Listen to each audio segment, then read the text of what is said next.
اعوذ باللہ من الشیطان الرجیم بسم اللہ الرحمن الرحیم انا ارسلناک شاہدا ومبشرا ونذیرا وداعیا الی اللہ باذنہ وسراجا منیرا۔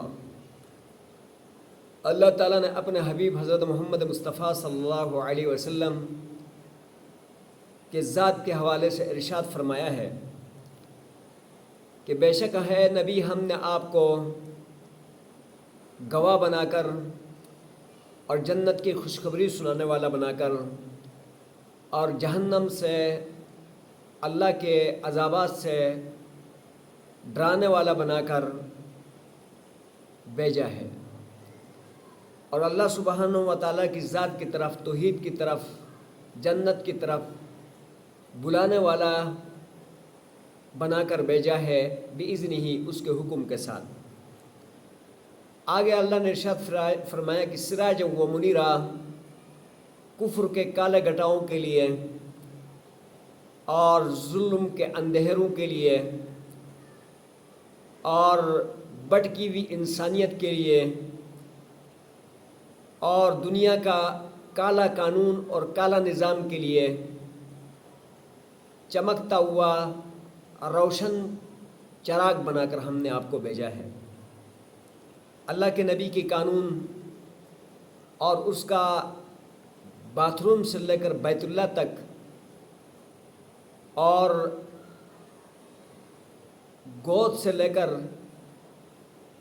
بڑھاپے تک، دنیا کے ہر معاملے میں اللہ کی نبی علیہ الصلوۃ والسلام کی سیرت اور اس کا قانون انسان کی رہنمائی کرتا ہے۔ ہر ادنا اور اعلیٰ کا ہر نظام اور ہر قانون کے لیے جو ہے اللہ کے رسول صلی اللہ علیہ وسلم کی ذات اور اس کی صورت اور سیرت رہنمائی کرتی ہے۔ دوسری جگہ میں اللہ تعالیٰ نے فرمایا کہ وَمَا أَرْسَلْنَاكَ إِلَّا كَافَّةً لِلنَّاسِ،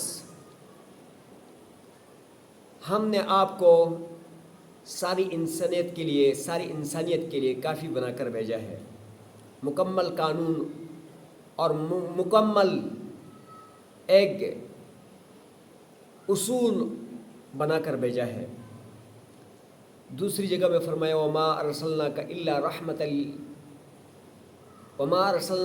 رَحْمَةً لِلْعَالَمِينَ، ہم نے آپ کو سارے عالموں کے لیے رحمت بنا کر بھیجا ہے۔ سارے انبیاء علیہ الصلوۃ والسلام کی امتیں انہی کی موجودگی میں یا انہی کے بعد تباہ اور برباد ہو گئی، ہلاک ہو گئی، مختلف عذابات کے شکار ہو گئی نبی علیہ الصلوۃ والسلام کی دعاؤں کی سلسلے سے، اور یہ امت باوجود نافرمانیوں کے ابھی تک باقی ہے۔ تو نبی علیہ الصلوۃ والسلام ساری کائنات کے لیے رحمت بن کر آئے ہیں۔ اور دوسری جگہ اللہ تعالیٰ ارشاد فرما رہے ہیں کہ لَقَدْ كَانَ لَكُمْ فِي رَسُولِ اللَّهِ أُسْوَةٌ حَسَنَةٌ، نبی علیہ الصلوۃ والسلام کی زندگی میں، ذات میں آپ کے لیے ایک بہترین نمائندگی ہے۔ نبی علیہ الصلوۃ والسلام کی ذات خود وہ مقدس ذات، وہ معطر ذات، وہ مطہر ذات اور روشن ذات، اور اس کے علاوہ نبی علیہ الصلوۃ والسلام کی جو سیرت ہے، صورت اور سیرت دونوں امت مسلمہ کے لیے ایک بہترین نمائندگی ہے۔ نبی علیہ الصلوۃ والسلام نے ہر چھوٹی اور بڑی چیز میں رہنمائی فرمائی ہے۔ آپ نے ملازم کیسے بننا ہے، آپ نے ملازمت کو کیسے ڈیل کرنی ہے، آپ نے ایک نوکر کیسے بننا ہے، اور آپ نے ایک بادشاہ کیسے بننا ہے۔ بادشاہوں کا نظام بھی مہیا فرمایا اور ملازموں کا نظام بھی مہیا فرمایا۔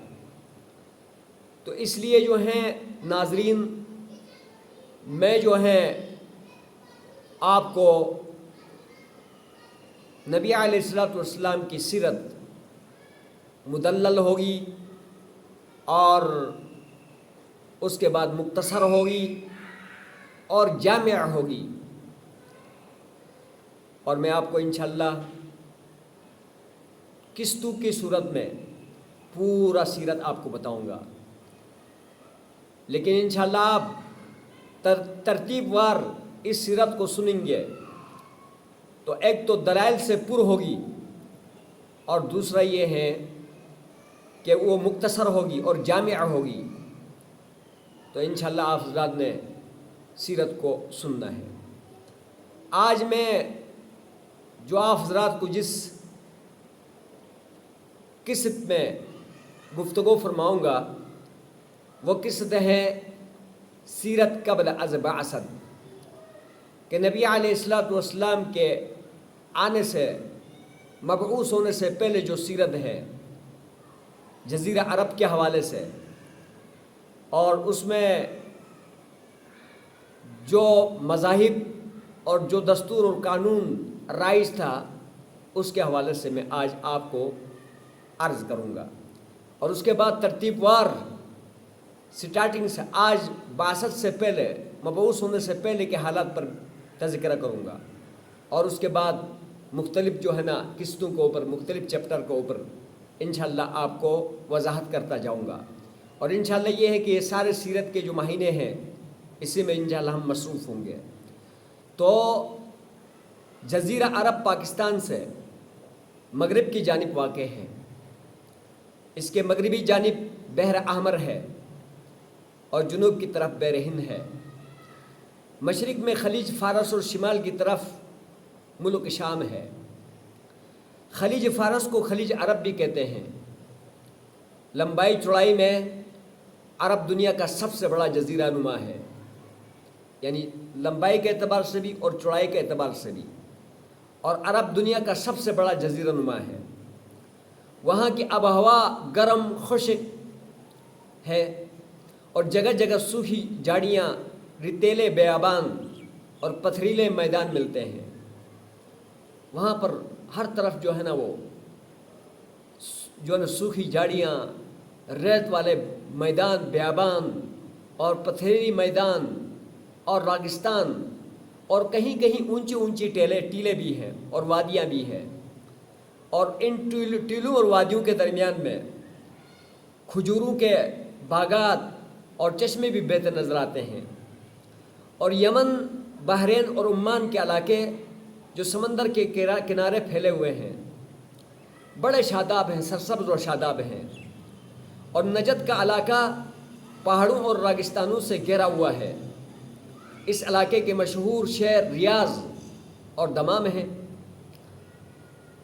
حجاز کے صوبے میں، جو حجاز کا صوبہ ہے، حجاز مکرم کا جو صوبہ ہے، اس میں سرسبز وادیاں اور ریتیلے میدان اور پہاڑ پہلو بہ پہلو پھیلے چلے گئے ہیں.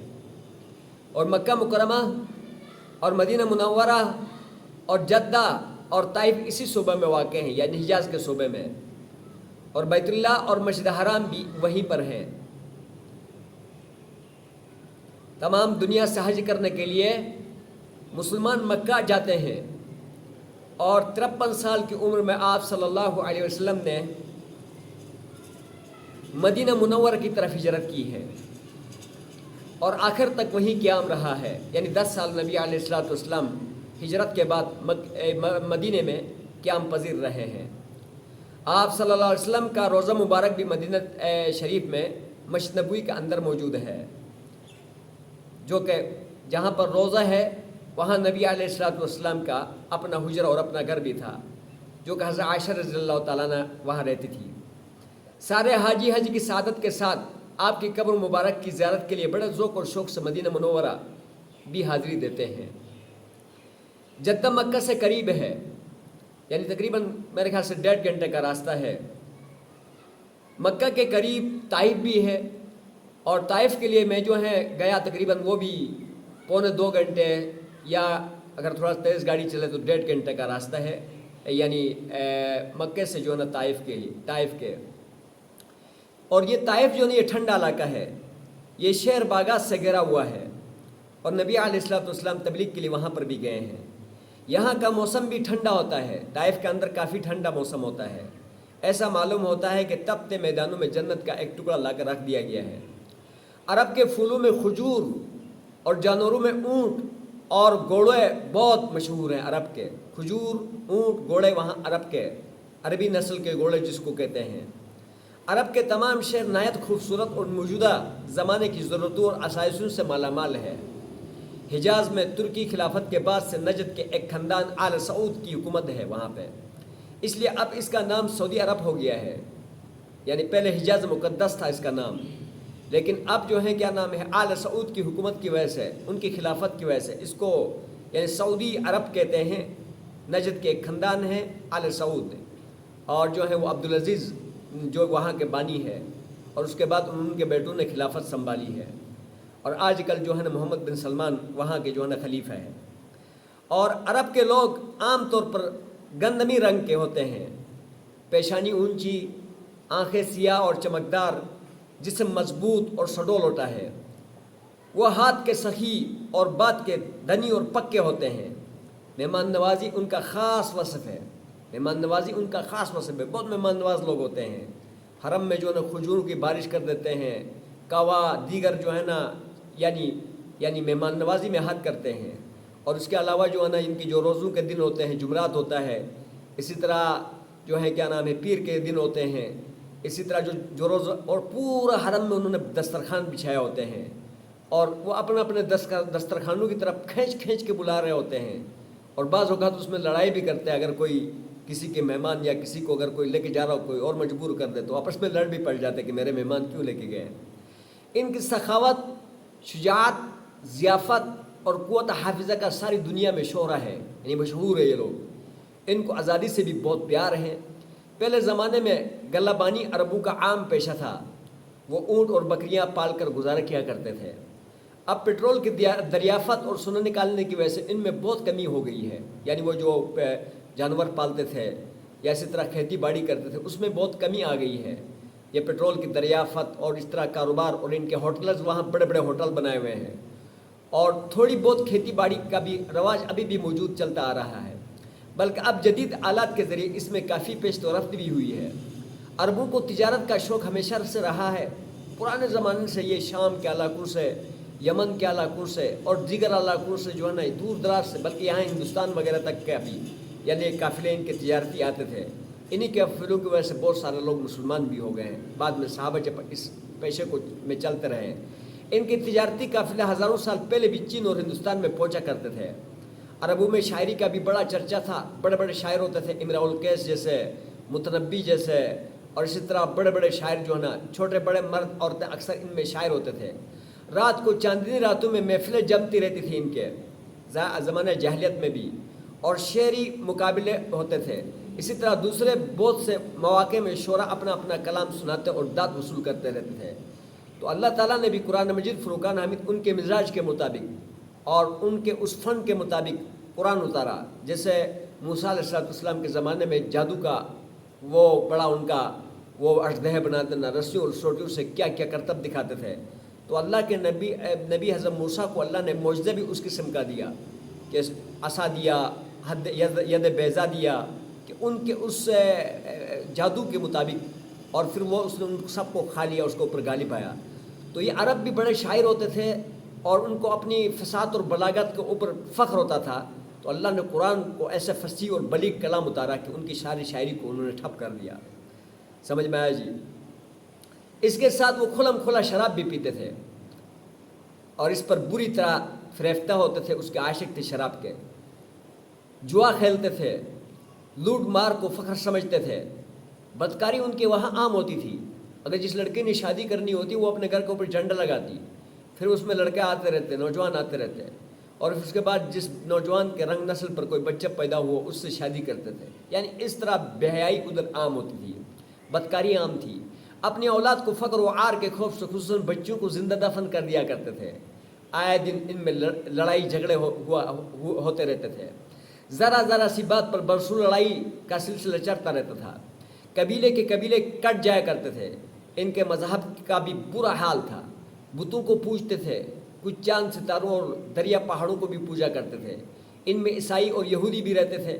ان میں بھی مذہب کا کچھ پاس و لحاظ نہیں تھا، یہودی اور عیسائی بھی اپنے مذہب بھول چکے تھے۔ بہت سی اصل باتیں انہوں نے اپنا مذہب میں شامل کر کے اس کو کچھ نہ کچھ بنا رکھا تھا، یعنی ان کی حقیقت کوئی نہیں تھی۔